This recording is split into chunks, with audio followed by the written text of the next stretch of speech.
Sa pagdinig ng Senate Committee on Finance sa panukalang pondo ng Department of Education, naging mainit ang sagutan sa pagitan ni Senator Tulfo at VP Inday Sara. Pinuna kasi ni Senator Raffy Tulfo ang aniyay abuso sa tuwing may nagaganap na PTA meeting o Parents Teacher Association meeting dahil sa mga hinihinging kontribusyon o yung tinatawag na voluntary contribution mula sa mga estudyante o magulang. Ayon kay Senator Tulfo, ang madalas na hinihinging kontribusyon sa estudyante o magulang ay ang chalk at floor wax para sa mga classroom. Bukod doon, taon-taon din daw nakasamang electric fan sa hinihinging kontribusyon at bakit daw estudyante ang nag-shoulder ng electric fan sa mga classrooms. Tapos ang mga nagbibigay ng kontribusyon, sila lang daw ang nabibigyan ng mataas na grado at madalas naging honor student pa. Pero samantalang ang hindi raw makapagbigay ay binabagsak daw ang estudyante. Kaya sinagot ni Vice President Sara Duterte si Senator Tulfo na kung gusto niya raw makatulong bilang senador, pwede naman daw itong gumawa ng batas na ipagbawal na ang voluntary contribution sa PTAs at DepEd na ang bahalang mag-implement nito. Ang sagot naman ni Senator Raffy Tulfo wala raw siyang kapangyarihan para gawin daw ang batas na sinasabi ni VP Sara. DepEd lang daw ang may kapangyarihan na ipatigil ang PTA contribution. For schools. Yusek Escobedo. Yes, VP, go ahead. Yes, Madam Chair, Your Honor, we take note of your advice. You don't answer, you don't sign department orders. We take note of your comments, Your Honor. Thank you, but Your Honor, they must answer these questions because I would like to put on record my manifestation of support for the budget of DepEd as a courtesy to our Vice President, Sara Duterte.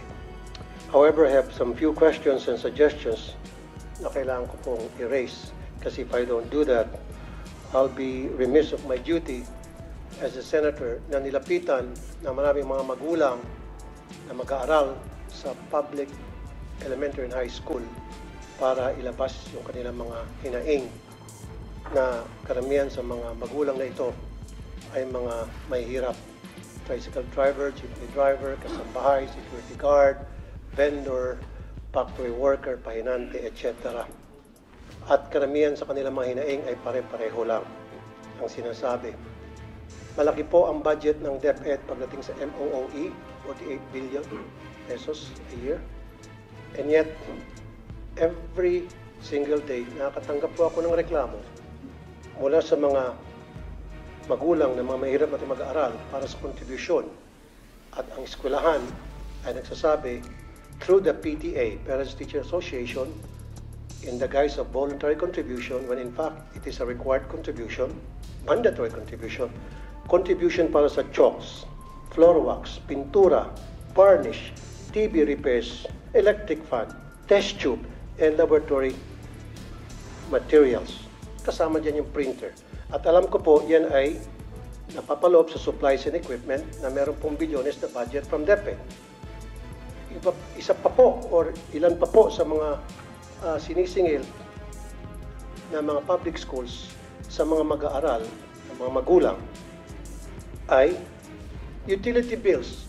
Yung bayad para sa kuryente ay hiningi ng kontribusyon na para magbayad yung mga mag-aaral. Yung bayad para sa janitor, yung bayad po para sa mga security guard, yung bayad po para sa repair ng CR, and pati po doon sa field trip na sana po ay libre. Now, ang tanong, can somebody run me through, paano po ba nadi-distribute, nadi-disburse yung billions and billions of pesos para sa mga nabanggit ko? How is it being distributed? At bakit po hindi nakakarating sa mga eskwelahan na marami sa kanila mga guro? In fact, I talked to some of them. Of course, I'm not gonna mention their name for obvious reason. Wala na po nakakarating sa kanila, kaya ang nangyari, nagre-remedyo po sila at ni-require nila yung kanilang mga estudyante na mag-contribute. Paano po nagiging required to? Kasi what they do is, they call a PTA meeting. Ito po yung doorway, Parents Teachers Association. So pagdating po sa PTA, ngayon, ang first agenda palagi is, kailangan natin magbigay ng contribution para sa chalk, floor wax, etc., etc. Kailangan natin magawa agad ito. So ang nangyayari, yung mga magulang ng mga estudyante na walang-wala, napipilitan, peer pressure. Ilan doon sa mga magulang na mag-aaral na can afford, tumataas ng kamay. Yung mga hindi po nagbo-volunteer, hindi tumataas ng kamay, na binabagsak. Yung mahilig mag-contribute, mataas ang grado at honor students pa. Kaya ilan sa mga magulang na ito, napipilitan dumiskarte para lamang makapagbigay ng tinatawag na voluntary contribution daw. Pagsabihan nyo po, pag meron pong PTA meeting, dapat wala na pong pag-uusapan na tungkol sa contributions. Dapat ang pag-uusapan lang po sa lahat ng PTA meeting, i-require nyo po ay tungkol lang po sa academic performance ng mga estudyante o yung mga problema at kinaing ng mga estudyante, period. Kasi ang nangyari, tuwing PTA meeting, 101% ang unang agenda sa meeting na yan, and I have proof from parents and even teachers na ang first agenda tuwing magkakaroon ng PTA ay project. Ano ang pwede natin magawang project sa eskwelahan? Repair para sa CR, varnish para sa silya na nasisira na, bili tayo ng chalk, bili tayo ng floor wax, bili tayo ng ganito, ganon. Ang mga estudyante na walang pang contribute, kuminsan pinapahiya pa, nilalagay pa po sa group chat. Ito, nag-contribute na si Juan, si Mario, si Pedro. However, si Rolando hindi pa nag-contribute, si Petra hindi pa nag-contribute. So napapahiya yung mga hindi pa napapag-contribute na nape-pressure po. And I agree, dapat pabawiin natin sila sa pamagitan ng pagbigay ng quality education. Pero how can we give these students quality of education kung kulang-kulang? And then, we're teaching these kids to be corrupt when they grow up. How and why? Because they know and they knew na yung paghingi sa kanilang contribution ay pangingikil. Sir, So pag lumaki po itong mga estudyante, makikita nila na okay lang pala yung mangingikil kasi si teacher nangingikil sa amin. So paglaki nila, there's the possibility na baka mangingikil sila. okay. Senator Tulfo, your time is up, no? You've been informed that your time is up. You've responded, but kindly respond again. Yusek Escobedo. Madam Chair, Your Honor, number one, you asked the question on how you can help. Paano kayo makatulong na senator na kayo ngayon? Pwede po kayong gumawa ng batas na ipagbawal po ang voluntary contribution sa mga PTAs. And then, pwede po nating i-implement yan. May penalties po yung teacher or parent na mag-insist na merong voluntary contribution. Ang mga PTA po, just like all the other associations, are guided by the majority. Kung ano po yung desisyonan ng majority doon sa kanilang association, yun po yung nasusunod. Now, it is a voluntary contribution. Ibig sabihin, hindi po pinipilit yung mga estudyante o yung mga magulang na mag-contribute kung yun man ang nadesisyonan na project ng PTA. Marami po tayong mga stakeholders na iba-iba po yung projects nila sa ating mga paaralan. Hindi lang po mga PTA, but we have NGOs, we have private sector donors who partner with our public schools sa mga specific na projects nila in certain schools. Ganito po din yung ating mga PTA. Pinag-iisipan po ng teachers and ng parents kung paano sila makatulong doon sa eskwelahan para sa pag-aaral ng mga bata. But then again, as I said, these are voluntary contributions. Pwede po nating ipagbawal, gagawa po tayo ng batas para po merong penalty. Madam Chair, pwedeng konti na lamang. Una, wala pong kapangyarihan na para ipatigil yan.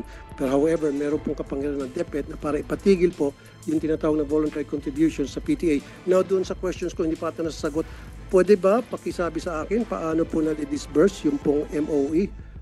Especially dun sa mga chalks, sa mga electric funds. Electric funds palagi every year yan, talamak na talamak. Janitorial, security, repair, CR, varnish. Paano po na-distribute from DepEd hanggang sa pagdating sa eskwelahan? Paano nakarating po yung mga MOE, sir? Meron po tayong listahan kung saan po pwedeng gamitin yung school MOE. At yung sinasabi niyo pong chalk allowance, meron pong cash allowance ang mga teachers. At ito ay taon-taon na ibinibigay sa mga teachers. Kaya hindi po tama na mag-demand ang PTA na magsosolicit ng contribution from the members of the PTA para mabigyan ng chalk allowance ang mga teachers because meron ngang panukala sa both chambers of Congress na i-increase yung cash allowance to 10,000. Good. Kasi sir, katulad yan, aside from chalk, floor wax, pintura, varnish, alam ko kasi sa LGU, meron po atang allocated na 1% from the real property tax sa ata. Na SAF po. SAF para sa maintenance ng school. So doon po pwedeng kumuha kayo ng dagdag budget. Wag lang po sana humingi sa mga estudyante. Kasi nga talaga sir, every single year, palagi pong kasama doon sa paghingi ng contribution ng electric fan. So bakit po kinakailangan ang mga estudyante ang mag-shoulder ng electric fan ng bawat classroom? Sir. Yes, opo sir. Magkakaroon po kami ng, maglalabas kami ng memorandum and directive to all our schools. Yusek Escobedo. Yes, VP, go ahead. Yes, Madam Chair, Your Honor. We take note of your advice. You don't answer, you don't sign department orders. We take note of your comments, Your Honor. Thank you, but Your Honor, they must answer these questions because itong question ko po, galing po to sa mga magulang na mag-aaral. Kasi po, I told them na hayaan nyo pagdating doon sa hearing, sa budget, i-raise ko to. Kung hindi nyo ako pagsasalitain dito, then... pinagsasalita naman po kayo. Hindi kasi sinasabi, wag daw sagutin. Hindi, the VP would like to be the one to answer the question. Thank you. That's my understanding. No, I'm just moderating Madam. for everybody. Like I said, The VP wanted to answer instead of her USEC. like I said, supporter po ako. Hindi ko po questionin yung budget. Ayaw ko pong bawasan. In fact, I'd like to put it on record, kung dadagdagan pa yung budget ng DepEd, I will support. Kaya lang, kailangan ko lang po ng mga kasagutan sa ilang katanungan ng mga magulang na mag-aaral. I don't have anything against. In fact, confidential fund na marami nagka-question, I don't give a heck about that. Walang pakialam dyan. Ang pakialam ko talaga, yung hinaing ng mga magulang. Yun lang po talaga. So, paki-answer lang po. Hinihingi din po, kasama rin po yung Pwede question. pong submit natin kasi sir, I've reminded everyone who's Last na on naman their po, Madam time. Chair. Last na naman. Sige. Test tube. Alam ko meron natang 500 billion na budget for the test tube. Parang every year, bilyones ang naalat para sa test tube. Kasi marami rin po ako mga magulang nagreklamo, pinapakontribute para sa test tube, laboratory test tube. Bakit po test tubes paulit-ulit po? Every year hiningan po ng contribution ng estudyante. Pwede ho ba pa-stop na rin natin yun? Yun lang po. So stop na po natin. In short, lahat po ng contribution para sa maintenance ng school, ang pakiusap po ng mga magulang, through me, stop na po natin yan. Pag na-stop niyo po yan, I promise you I will support your budget every single year and you will not gonna hear anything from me. That's a commitment. That's a promise. Ito'y alang-alang sa mga magulang na mga lumapit sa akin. Madam Chair, Your Honor, we take note of the advice of the Honorable Senator Raffy Tulfo.